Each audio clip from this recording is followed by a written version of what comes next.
I'm going to go ahead and start so that we can get finished on time. I have so many activities this time. Vocabulary strategies. This is probably one of the biggest subjects for ELLs. And since that's what I've been doing for the last 4 years, vocabulary strategies are something that I've been really focused on. And so I had all of these ideas, and I'm like, which ones should I give you? So hopefully that they will be ones that you can take back either to small groups or to whole classrooms. Oh, well. Okay, we'll do it from this way. Okay, so my objectives are to gain awareness of current research and to give you some strategies. So we're going to start with one of my favorite strategies. If you've taught in the district, you might know this one already. It is called the vocabulary quilt. And what it is you take a big piece of chart paper and you fold it in 8, so it makes 8 sections, has a word on it. You have the students in a group. They go around and they can draw or write anything that they can associate with the word. So scientist, whatever you could think of that means scientist to you. So you have them go around. This is a great way to check for understanding, check for knowledge, prior knowledge, so you can build on what they already know. There's one thing, I've had students sit back and say, I'm not going to do anything today. I don't know any of those words. I do not let them off the hook. I say, if you don't know a word, you have to write your name on it. Well, they don't want their name written on it because that shows all the other kids that they don't know what the words are. So these are words that I picked from this book, June 29, 1999. Has anyone read this book before? Good. It's a new book. You guys will like it, I think. So I'm going to go ahead and let you try this activity at your group. So you are going to draw or write anything you think of for each of these words. The reason I add drawing is for the non-English speakers or the low intermediate, because sometimes they don't have the words, but they can draw, oh, a scientist, I know what that means, and they can draw the picture. So you can still know that they know that word. I have some.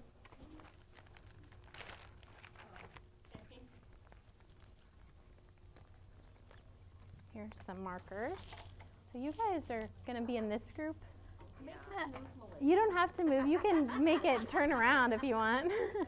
Here I have markers.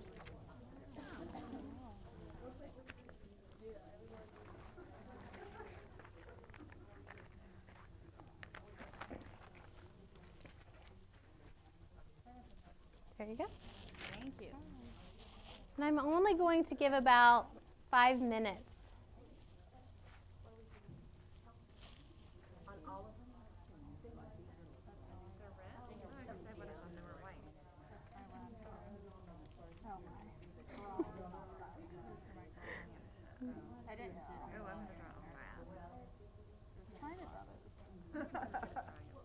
Juana would never draw. Juana would always write words. She would always write a sentence. I know. She writes a lot. And this is used with all learners. If you get a big group around, then they really get more interactive about the activity. I mean, they're up and they're moving, and it's something where they're creating meaning because they're associating this word with something that they draw or they write about in a sentence. This is also a good way to make sure everyone's engaged. Everybody has a job. And I often make sure that each student has a different color so that I know, oh, greens, you need to get going. You have 4 more to go, you know. I can tell.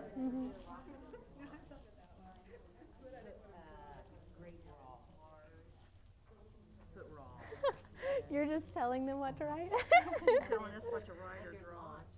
Oh. Okay. Organizer. Hockey organizer. Healthy, that's what I write. That's all I know about. It would be healthy. Inside white.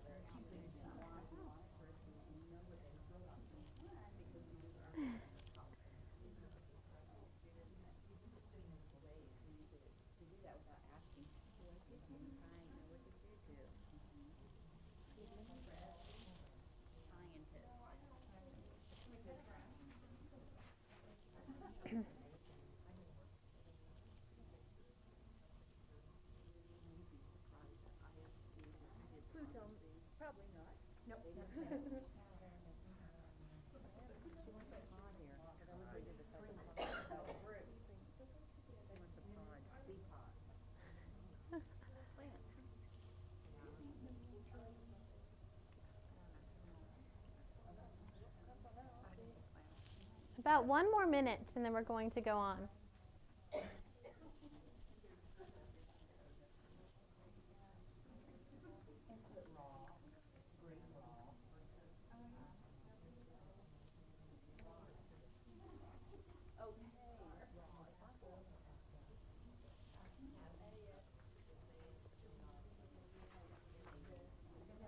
It's okay.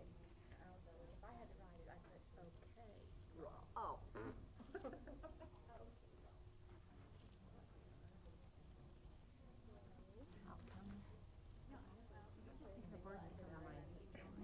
Okay.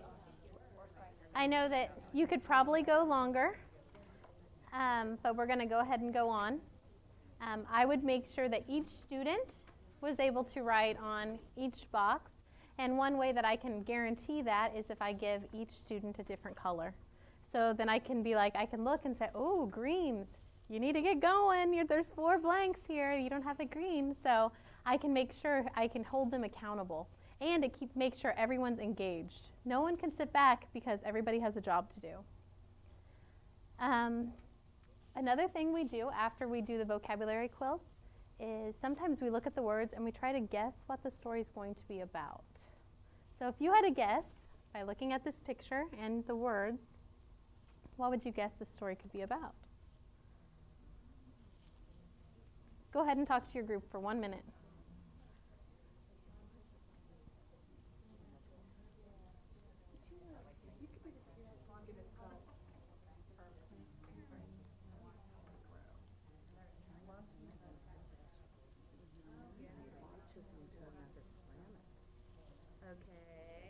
Okay, we're going to go ahead and share. Does a group want to share?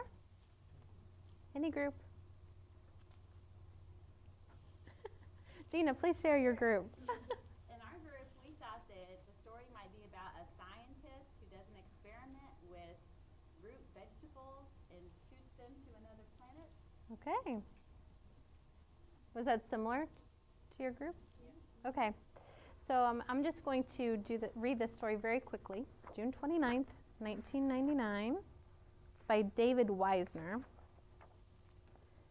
The place is Ho-Ho-Kus, New Jersey. The year is 1999. On May 11th, after months of careful research and planning, Holly Evans launches vegetable seedlings into the sky.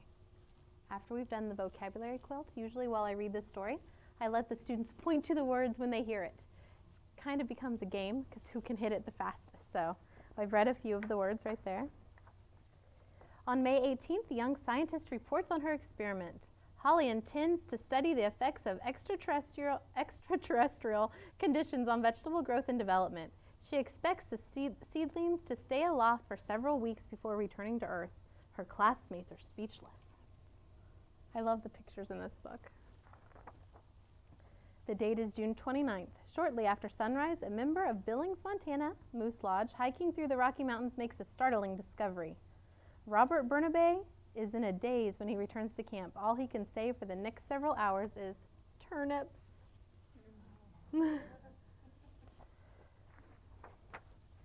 All over the country, the skies fill with vegetables.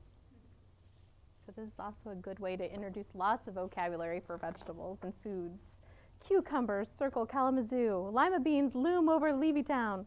Artichokes advance on Anchorage. Parsnips pass by Providence.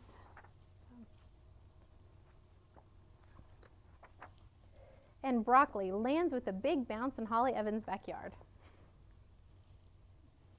So it goes on, and people see the big vegetables all over. I'll just show you the pictures. Some of the people say, wow, I'm definitely going to win the blue ribbon this year. So they have to use like hot air balloons for the peppers because they won't land. And then Holly Evans looks at the TV, and right here she sees that they arugula, but arugula wasn't part of her experiment. And so then at the end you find out that the aliens from space had accidentally hit an escape button for all the vegetables, and so their vegetables were really the ones that fell to Earth. And then here's Holly's vegetables floating up to space, so they exchanged. So it's a really cute book.